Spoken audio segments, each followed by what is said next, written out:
ராமநாதபுரம் மாவட்டம் பரமக்குடி அருகே ராதாபுலி தெடியார் உடையவர் ஐயனார் கோவிலில் வருடாபிஷேகம்.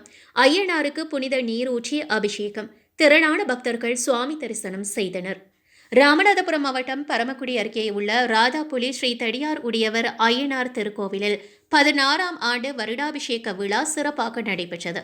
இக்கோவிலில் ஒவ்வொரு வருடமும் வருடாபிஷேகம் நடைபெறுவது வழக்கம். இதன்படி இந்த ஆண்டு வருடாபிஷேக விழா நடைபெற்றது.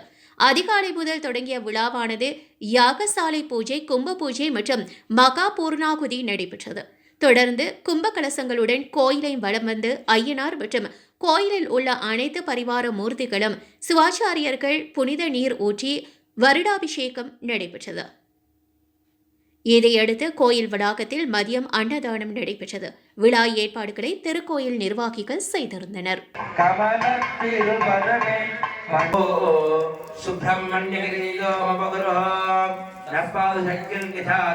தேவதேவோத்தமா தேவதா சார்வபௌமா அகில